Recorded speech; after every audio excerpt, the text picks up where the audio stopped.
I would like to present to you Wandile Goozen Kasibe. Wandile Goozen Kasibe is actually on his 4th master's program.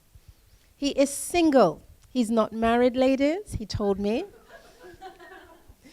And he's now studying at the Leicester University in the UK, a master's degree in museum studies. He's actually the the public programs coordinator for the South African experience. It's a museum. It's called the Isuku South African Museum. Izuku. I speak Deutsch, French, and German, English. African is not my language. Okay. He has also been a member of the Youth Parliament of South Africa for the past 3 years. He has also studied a World Heritage Master's degree at a university in Italy, sponsored by UNESCO. UNESCO. Okay, I know how to say it. Today I'm tired. There are lots of other things that he told me and that he's going to impart to you as well. But today his presentation is about the South African experience of deepening the political and economic relationships in terms of cultural diplomacy. So we had one lecture on this theme already this week. This is the second lecture. So please give a big round of applause to Wandile. Thank you. Thank you very much, Norma, for such for such an inspiring introduction. I felt inspired being introduced by somebody else, because normally I get to introduce myself, but today it's a different experience.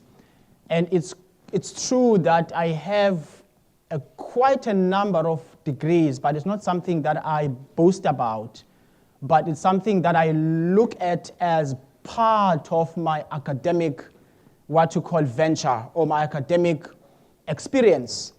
But that does not mean that that's the end of it, because we really never grow enough to say now we've arrived at the point where we can't learn anymore.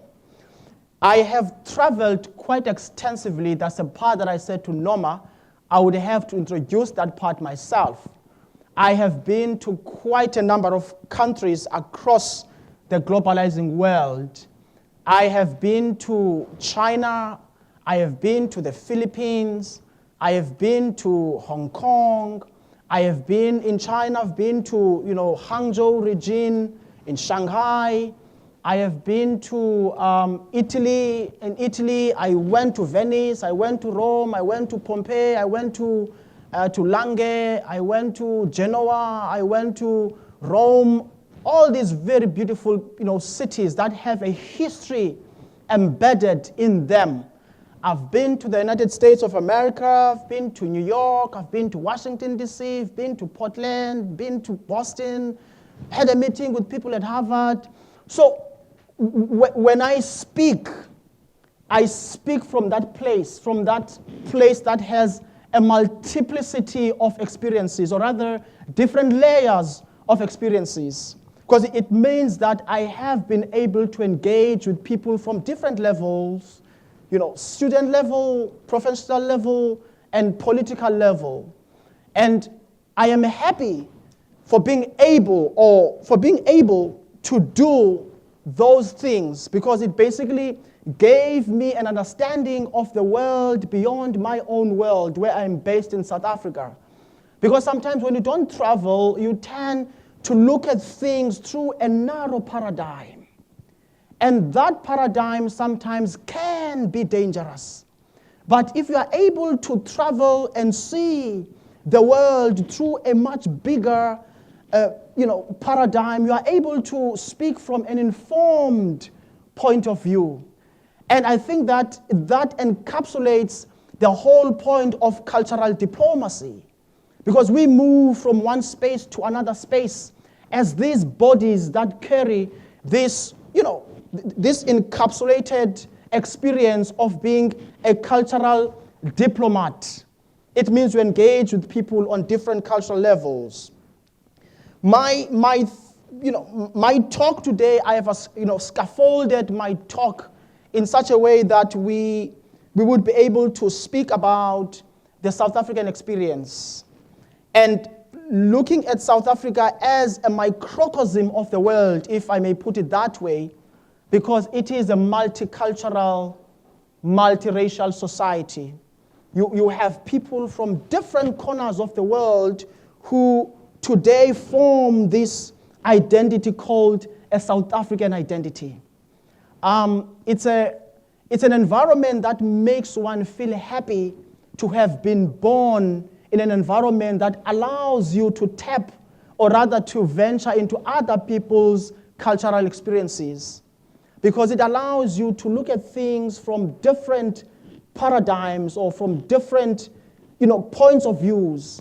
And for me to have been born there, it has given me that privilege of being able to understand people from different points of views. And then what I will then do would be just to go through an excursion, if I may put it that way, just to talk about how the country has been able to articulate its way of dealing with cultural diplomacy in achieving its democratic, democratic experience or democratic, environment, in creating that democratic environment, which was not there before 1994. But I would not just jump into that. I would like to quote, or rather go through my notes, and then in the journey that I will be taking you through, I will be quoting a number of African scholars and scholars from other parts of the world. Because I think it is quite important for us to look at cultural diplomacy from a whole, from different points of views, and looking at it as a space within which we articulate our place of belonging in the world. Because the world in which we live today is not the same world as that of the 18th, 19th, 20th century. We have, arrived at a different century that has its own demands. It has its own needs. It has its own priorities. And it requires all of us to think differently, or rather to change the way we view the world, because it's no longer the old world, if I may put it that way. It's a new world. It's a new world that was once captured by Marshall McLuhan in the 50s when he coined up the term global village.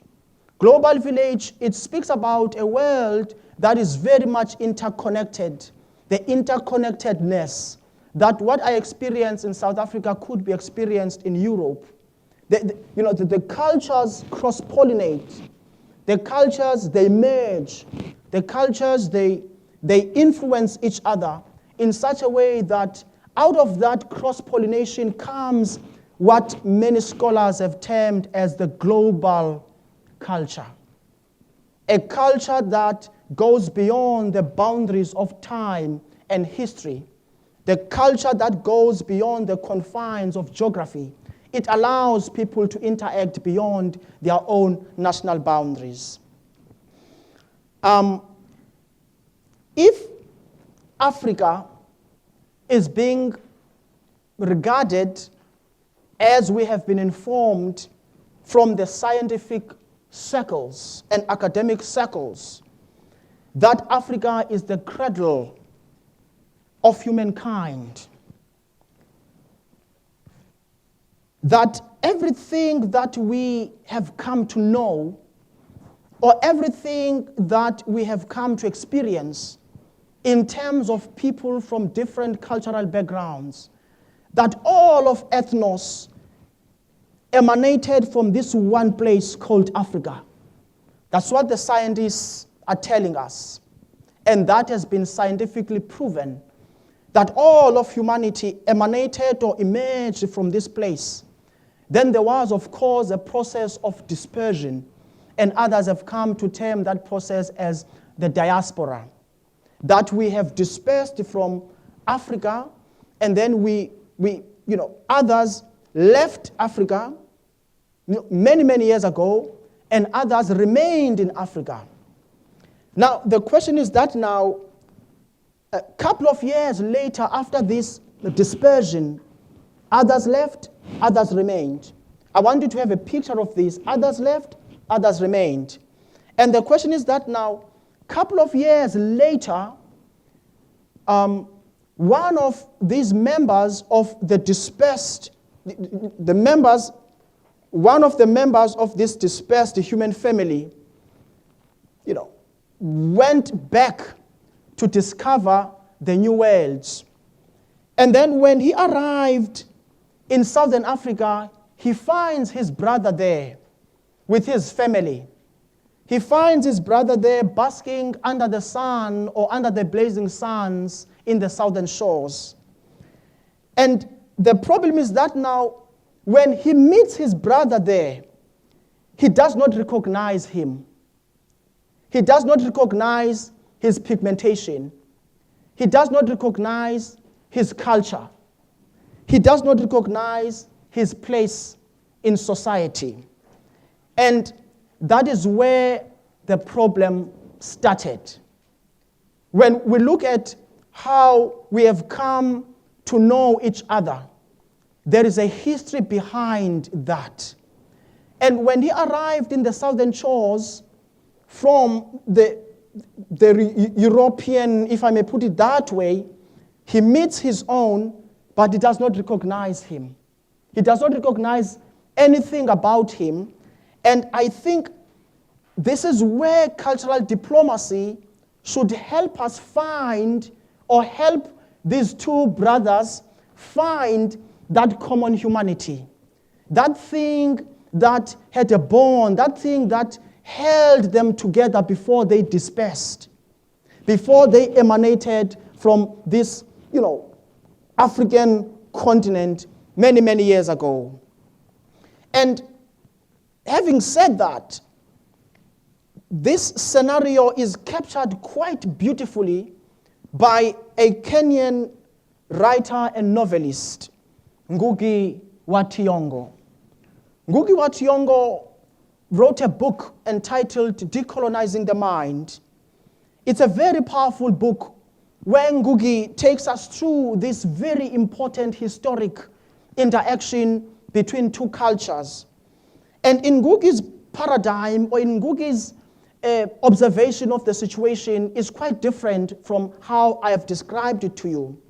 I would like to quote how Ngugi describes this very, very painful experience between these two brothers. I quote, Decolonizing the Mind, in this very important account, what Thiong'o reminds us that the legacy of the interaction between Africa and Europe resulted in, I quote, the destruction or deliberate undervaluing of African people's culture, their art, their dance, their religions, history, geography, education, orature, and literature, and the conscious elevation of the language of the colonizer. The domination of a people's language by the language of the colonizing nations was crucial to the domination of the mental mind of the universe. The mental universe of the colonized. To what Thiong'o, if we are to deal effectively with the subject in question, we need to deal with the activities of the mind. That is Ngugi wa Thiong'o's point. We need to deal with the question of perception between the two.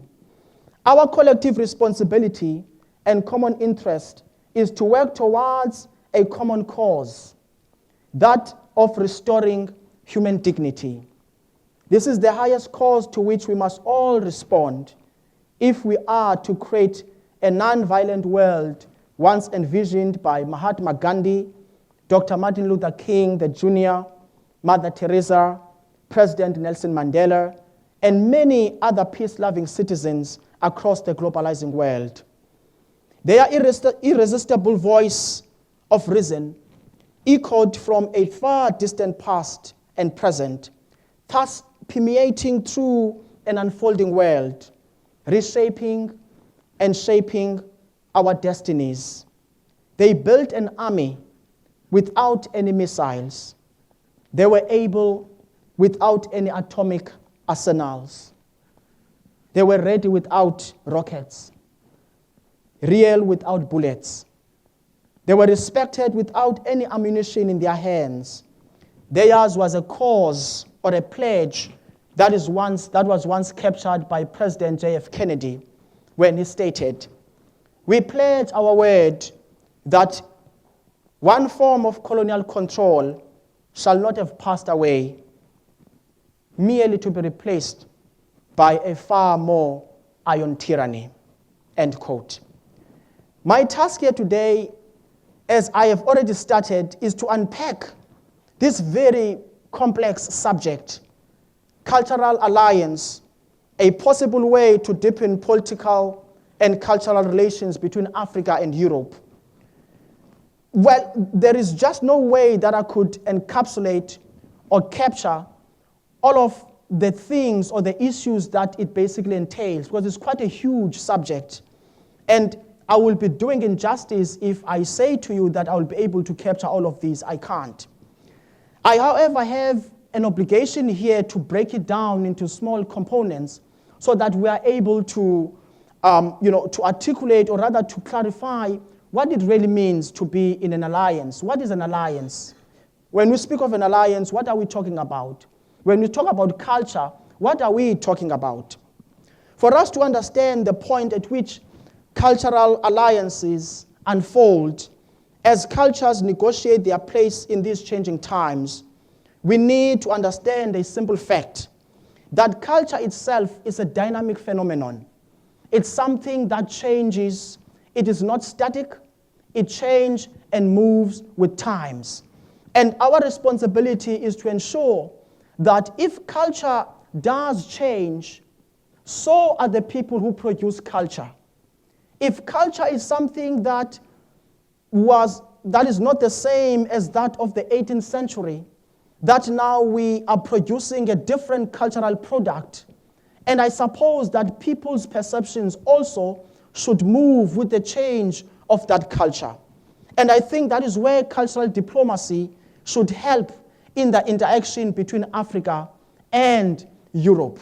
It should allow us to capture the zenith of this unfolding experience, this experience that cannot really be pinned down, or that seems to be unstoppable, because we talk now of a global culture, a culture that has many fragments of different parts of the world.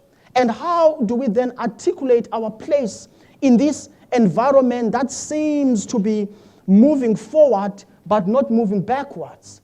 Because as Marshall McLuhan captures earlier on, we are living in a world that is becoming so small, and therefore the culture that we produce is the culture that, to a large extent, has had impact on the politics of our time. And how do we then begin to articulate ourselves in these changing times? Amilcar Cabral, the Guinea-Bissau critical thinker, describes culture in the following way.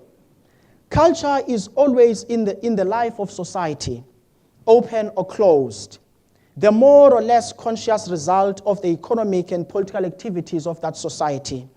He goes on to suggest to us that culture is simultaneously the fruit of a people's history and a determinant of that history.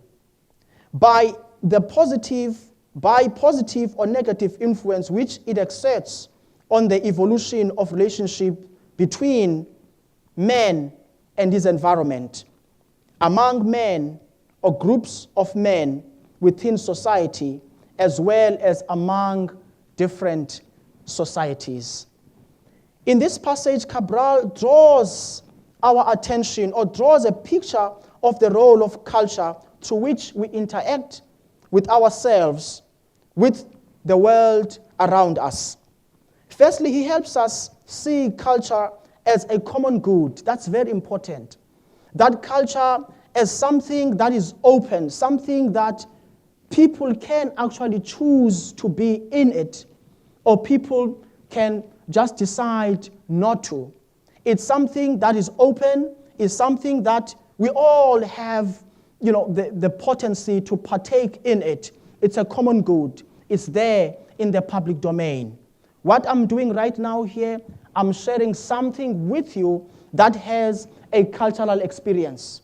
We are all participating in this kind of a dialogue, and that alone is part of conveying how cultural diplomacy could actually help us see things in a way that have not really been viewed before, thus allowing us to open our academic horizons.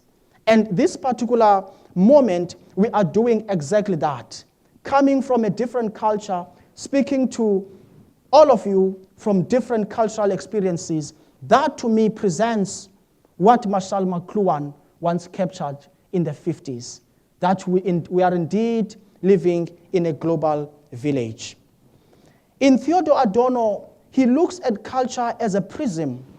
As a prism is an object that when you lift, it allows the sun to reflect through it. And a prism, it can separate colors.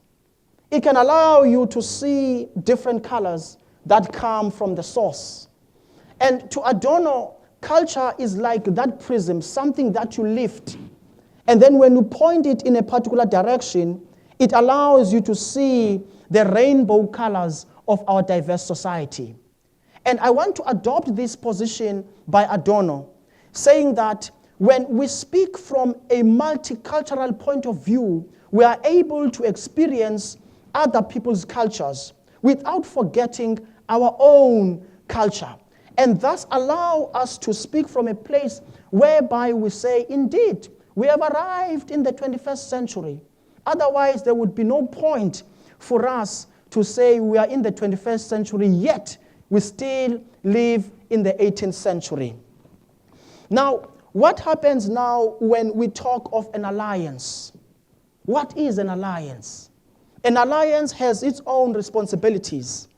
And an alliance is basically been, described as an association of two or more groups, individuals or nations who agree to cooperate with one another to achieve a common goal. There is an agreement between two people to achieve a common cause. When we talk of an alliance, there are a number of things that come to play, and one of those things is the question of trust that was spoken about throughout the conference. Now, what happens when that element of an alliance is betrayed? When trust is betrayed, what happens? I will tell you, trust, it diminishes to exist, only to be replaced by three things, which are very important. One of those things is mistrust. When trust is betrayed, it gets replaced by mistrust. It gets replaced by misrepresentation. It gets placed by misperception. These three misses are very important in understanding how we articulate ourselves in this globalizing world. Because if we articulate in a space where there is no trust, where one is being misperceived, or where one is being misrepresented, we will not achieve the goals that we have set for ourselves. And now, it does not mean that we're not supposed to be trying our level best to achieve those goals.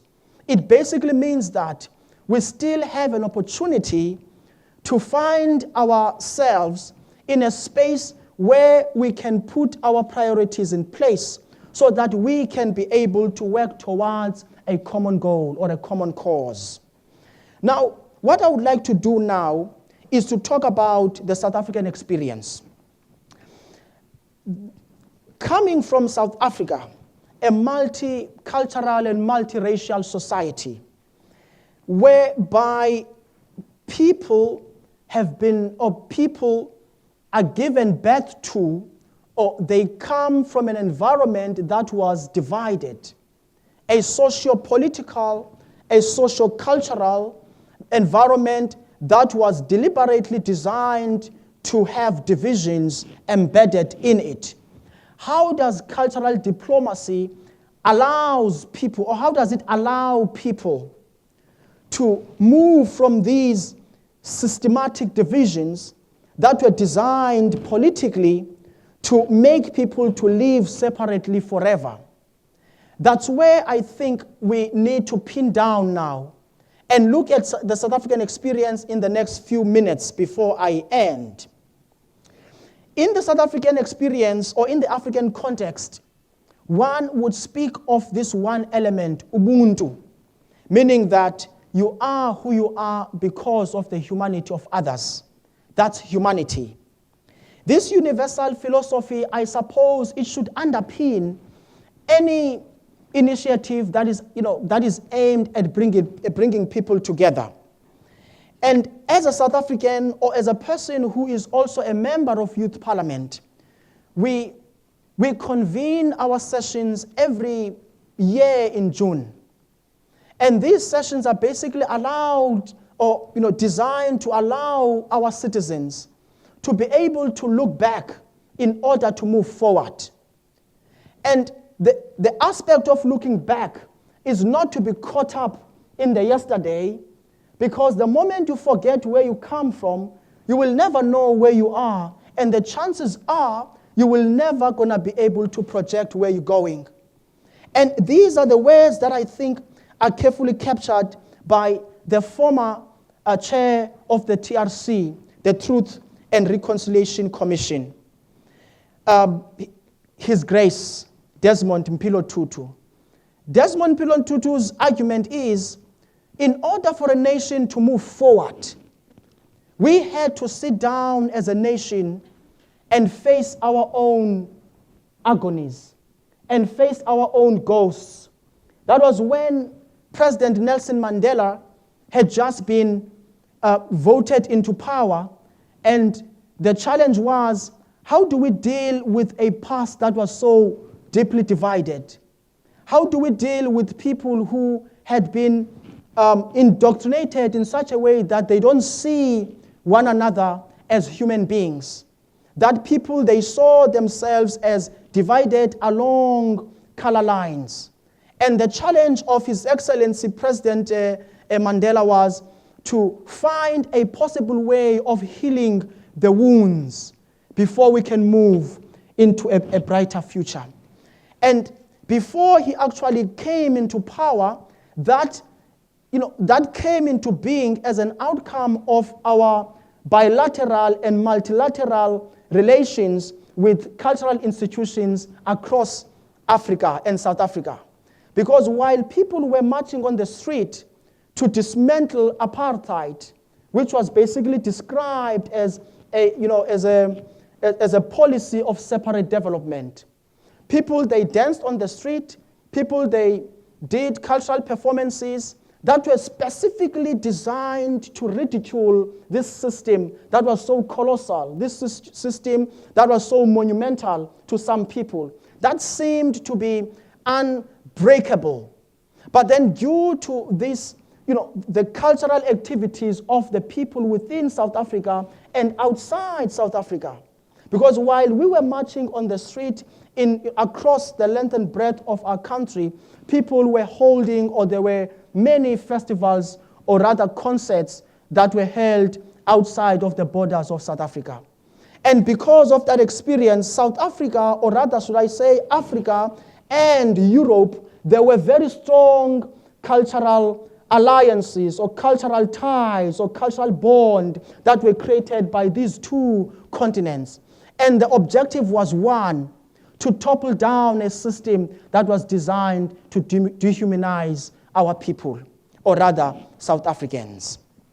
And now, how does then, President Mandela deal with this? How does he deal with this past? And one of the challenges was to call people who had been divided, people who had been involved in atrocities or crimes that were committed against humanity, and have on one hand the perpetrator, on the other the victim, and begin to create a space which I should say it's a space of cultural diplomacy between the two figures, so that we can be able to move forward. Because there's no way that we could have moved forward if we had decided just to move forward. We had to go back in order to move forward. That was the principle. And that unfolded within a space that was so, it was so relevant for us to have done that at that particular time. And then the TRC was formed in 1995.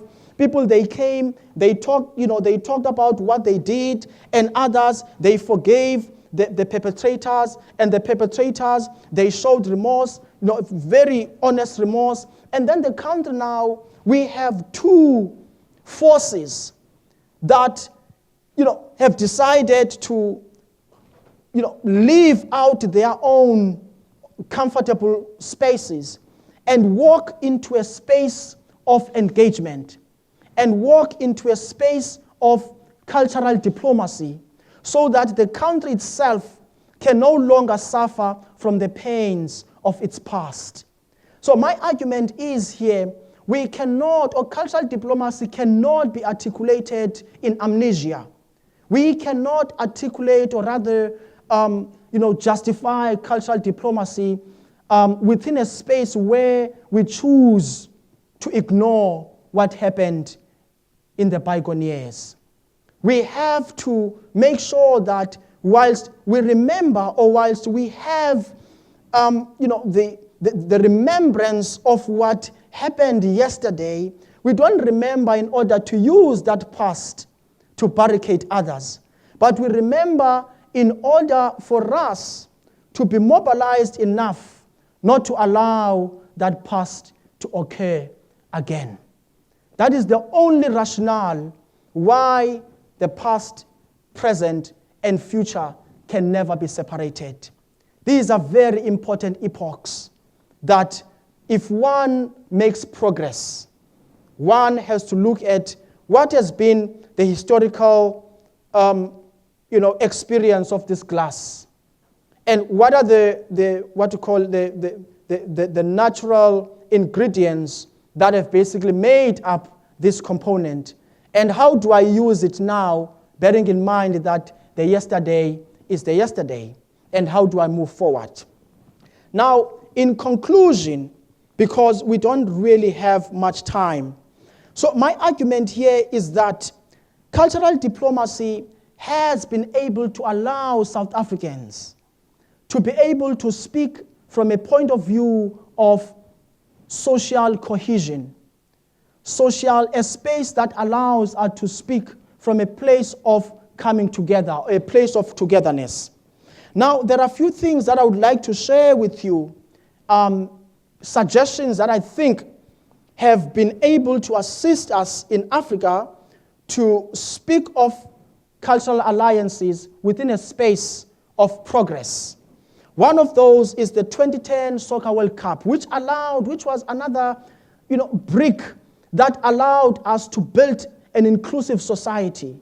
Because through this sport, which is basically a cultural activity on its own, we were able to build a society, not only within South Africa, but people who came from other parts of the world, they were able to experience this multicultural society. They were able to interact with South Africans. They were able to talk to South Africans or talk with South Africans, wanting to find out about their own personal experiences before 1994 and after 1994. And another thing that I think is quite important, cultural or rather academic, political or rather academic exchange programs between Africa and Europe. Those have also been able to help the country to produce scholars and people who were able to change the politics of our time. I am going to end there and allow a process of questions so that people can actually take me to task. I would love if people could really, really take me to task on some of the issues that I've actually spoken about here today. Thank you. Thank you very much. Big hand. sorry. You seem to be a prime example of a cultural diplomat, traveling everywhere from one side of the globe to the other. Absolutely fantastic. Very learned gentleman, and a very traveled gentleman. I must say, he wants you to take him to task, not just ask questions, but take him to task on his lecture. So first question, please. I think it's very nice that you, and maybe we all of us have the possibility to be such a cosmopolitan persons, but it seems to be that today race or culture are no more the borderlines in a globalized world. Instead, it is the access to money. In a capitalist world, if you have it, you are a cosmopolitan citizen who can interact with people all over the world. If you don't have it, you are excluded and treated like a person without human rights, as we see it in the moment in the frontiers of Europe.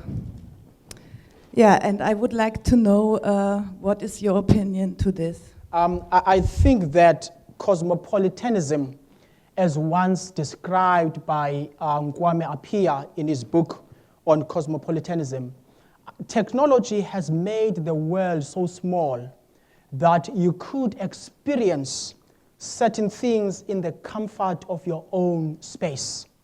I'm going to tell you the reason why. Money, of course, is such a problem these days that we don't have the luxury of traveling all over the world, but then it does not mean that one does not experience culture down the road. When you go, for example, you go and eat your food at an African restaurant here in Berlin, you get to experience some of the African, or rather, cultural experiences, because you get to meet people who are actually from that part of the world. Though today we have come to describe those people as the diasporas. But the diaspora also, have a home. We travel with our African experiences so that we are able to bring some of the aspects from that cradle of humankind. And I think that for one then to be able to articulate the point that you've articulated is quite an important one, because money these days is it's a very big problem. But it does not really stop one from experiencing culture in your own immediate, or other cultures in your own immediate environment. And it is quite true that the world today is the world that can no longer be looked at through color lines. That is a discourse that it's basically outdated. And we should be moving towards a world whereby we look at each other as human beings and engage with one another as human beings. As I've said earlier on, before they dispersed, they came from a singular source. One left. When he came back, he could not recognize his brother. But the aim of cultural diplomacy is to help these two brothers to find again, or to reinvent, or rather to ascertain that common humanity, so that these two people can actually see things through a paradigm that will help them work towards a better future, or rather an inclusive future. I think that's where we should actually be heading right now. All of the differences that we have are there, but cultural diplomacy should open a space of dialogue, which has been the case. Open that space of dialogue and allow these people who might not be seeing things from the same paradigm, so that they're able to discover that thing, that common humanity, that thing that makes you a human being. When I speak to you, I speak from a level of a human being. I don't speak with you from other mass, but that thing that makes us human beings. I think that's the priority that's been pushed not only here but across the globalizing world. I think that's the aim that we should be pushing forward. That thing of finding our common humanity, finding our common cause. What's the objective? What's the common purpose? That we can actually work towards, so that we can achieve that. And I think that's quite an important aspect that we should be pushing for. I don't know if I've answered your question. Not really. I don't think so. So hold on. Okay.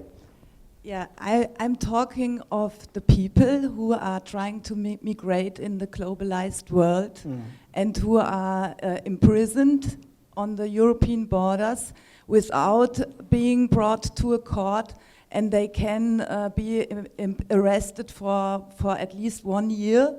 There is no judgment. They are just inside of prisons. They have you mean migrants? Migrants, yeah. Okay, migrants who are, for me, also have a right to migrate.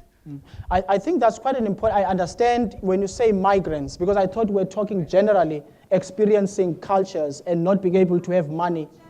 Okay. Now, migrants, yeah. Okay.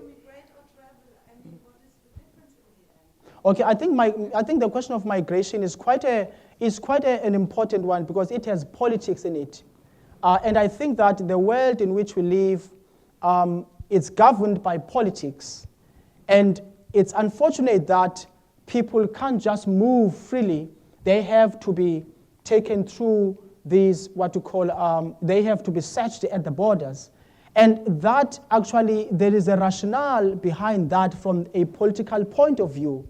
I am not a president or of any country, but I think that there are politics attached to that, and I think it's those politics that I think we need to find a way of creating that world, so that if, for example, I want to go and get a permanent citizenship in Berlin, what are the processes that would allow me to be treated as a human being, as opposed to being looked at as the other, because I am not the other. I am not, somebody who should be treated as, as less of a human being. And what are the processes that we need to put in place so that we can be able to articulate ourselves and say, how do we treat other people in the way that they should be treated as human beings? If I am from Africa, I want to come and reside here. Are the systems here, do we have a human-friendly system of dealing with migrants? And I think that is a question that we should pose to those who are in power and begin to take them to task. If, for example, somebody from here wants to go and live in South Africa, do we have systems in place whereby people are treated as human beings? We have had quite a number of issues in South Africa. And I think that the government at the moment is trying to deal with those matters because we have people who are in South Africa illegally, according to the statutes.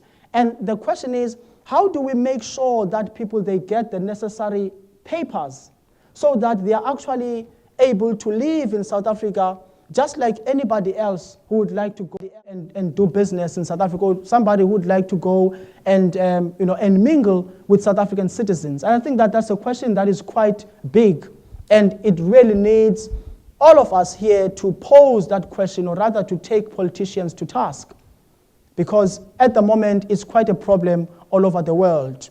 And yet we're talking of the diasporas and the contribution of the diasporas to their homelands. And how do we then deal with people who move from one space to another, who might not have the kinds of papers that are required of them? How do governments deal with this? And I think that's a question that should really be articulated in spaces where we have people who make these decisions, because there are people who make those decisions. There are people who decide, where to draw the line. And I think it's those very same people that should be taken to task. And I think that cultural diplomacy should allow that engagement between, the migrants themselves, or people who experience or who are taken through these difficult experiences, to have on the other side people who make the decision, so that we can have a form of a reconciliation process between the two parties.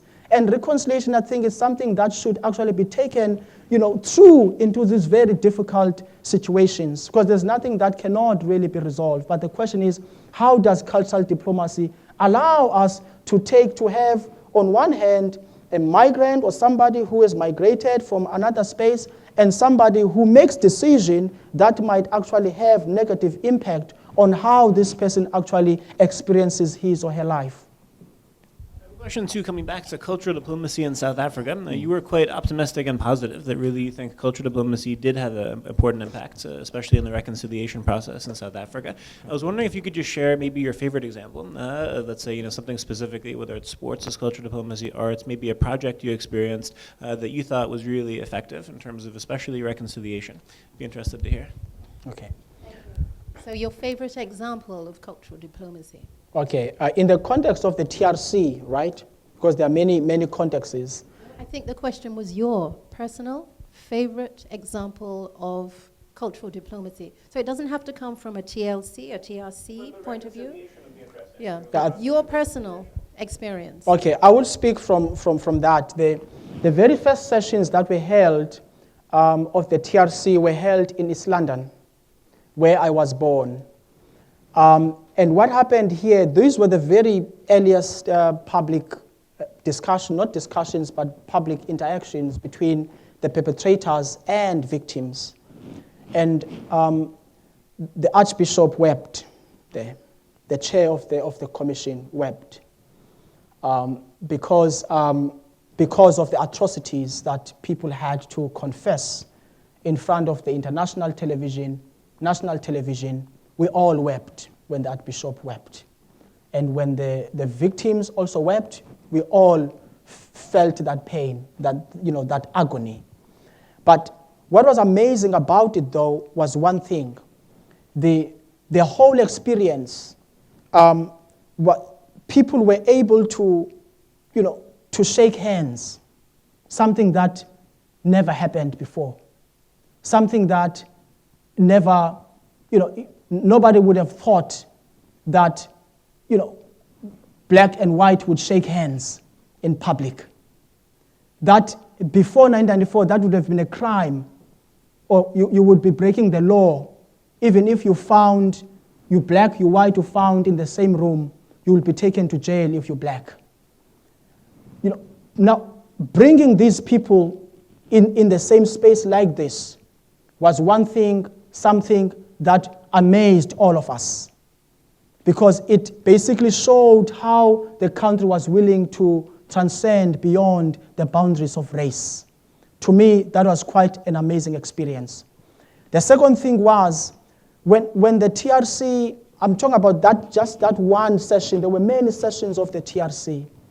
And the second thing is, as an outcome of the TRC, there was a process whereby people now had to basically, come to terms with the fact that, we here now, we've been brought together by the forces of history. And that fact is something that we cannot change. We have to move forward. And the question is now, on the second day, what is the nature of our conversation? Where do we start? As a victim, do I, remind you of your crimes? No. Do we talk about, listen, what is your name, by the way? Who are you? Tell me about, yourself. Tell me about your own experiences. So those interactions, they started to unfold, not immediately after the first session, but people were able to understand one another from a human level, without, this paradigm of race. And people were able to share experiences that are, that were not really related to, to what they basically experienced. They were able to talk on human level. And that on its own then became a model. It became an example that people can live in harmony. People who had been divided on racial lines can live in peace and harmony. And it was not only that, because the Constitution, or rather we still have political figures who actually were able to bring the country into a space of unity. The likes of President Nelson Mandela, who were able to lead the country by example. And then as an outcome of that, of course, there were books that were published from the TRC experiences. And those books today are being used as an example. The TRC is being held in different parts of the world. It only started from the southern shores. It only started from those very painful moments, from the moments whereby we're able to face our demons, we're able to face our past. And that was, the intention was not to face and dwell in the past, but for us was to face the past in order to move forward. We could not have moved forward without having, to face that past. So now the TRC now is being held in countries that are going through the very same experiences that we went through. That, to me, is an example that today it has become more like a beacon of hope in the world. Thank you. In your own opinion, why was it Truth and Reconciliation Commission and not Truth, Justice and Reconciliation Commission? Is it that you wanted to get the truth, but there was no justice for the victims? Second, on the same, you have discussed about the cultural diplomacy being able to play a part in European and African alliance. Do you think we should really go to the European context before we as Africans are able to harmonize our cultures? For instance, I want to give a case of the Kenyan. We have 42 tribes, and we have differences among the 42 tribes. We have not been able to sit and agree as one nation to work together. Do you think Africa, 54 states, with now you will talk about 500 tribes or groups in it, will be able to interact with European at the same level?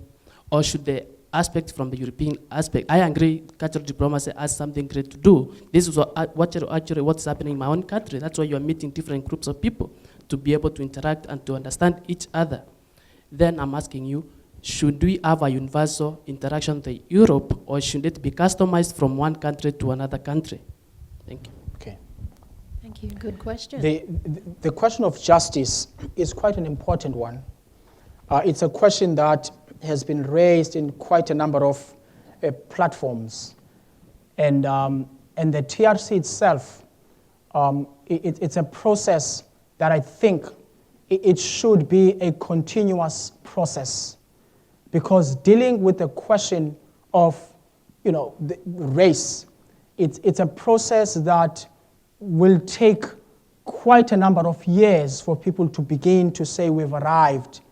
But the TRC opened, or rather it created an environment whereby people could talk about things that they felt they could not talk about in the past. Now, when we talk about justice, we talk about what happens when you have, disclosed your crimes. What is the role of the law when we have disclosed your crimes? And the basis then upon which the TRC was formulated was that we need to have a situation whereby people, they talk about what they did.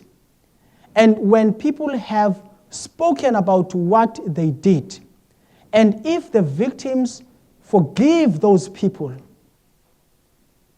this is very important. If I forgive you, I choose not to lay a charge against you. I forgive you.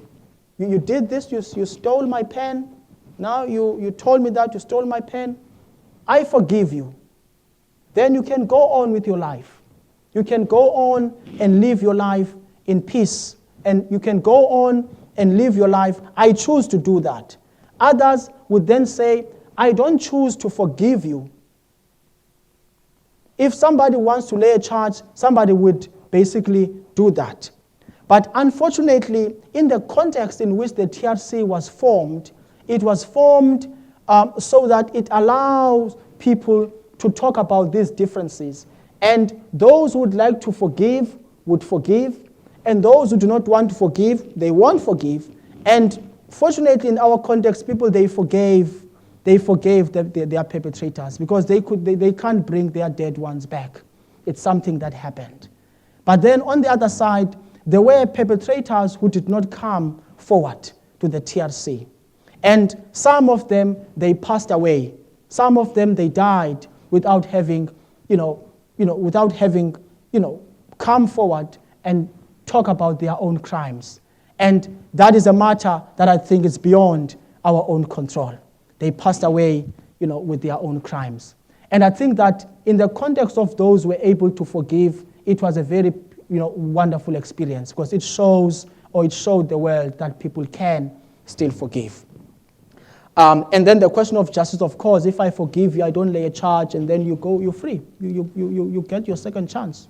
You can go and be an ambassador of peace. If you were a perpetrator, you can turn around and become an ambassador of peace because you have a second chance. I think that was the principle upon which the TRC, most people, it was built. And the second thing, the second question is, could this be replicated? Should we interact with ourselves first before we can interact with Europe? In the context of South Africa, we have our environment is very much multicultural. We have Europeans, Asians in South Africa, and therefore what we have come to term as a South African, cultural experience is not really purely a South African cultural experience. It's a global experience, because you have people from different corners of the world that have come to make this, this cultural experience within South Africa. And it has then been, looked at as a microcosm of the world, because you have people from all over, they are South Africans, and we engage across those lines. And I think that's quite an important thing also to consider. But in the context of other African countries, and I don't really think that we should actually be, thinking of wanting to go to, Europe in order to achieve cultural diplomacy. I don't think it should actually be achieved that way. Because when you talk about cultural diplomacy, we should talk of it within the context of the symbiosis, whereby you have two partners who are willing to come into a space of common understanding. The symbiosis, it means nobody is less here. We talk as partners, or cultures themselves, they cross-pollinate, and we can't stop the cross-pollination and interwovenness of cultures. Okay, thank you. Question answered? Yes, I think so. I think so. So, thank you very, very much. A South African experience to cultural diplomacy. You are the embodiment of a cultural diplomat. Keep doing what you're doing, keep traveling, keep sharing the South African message. And once again, we thank you. Thank you.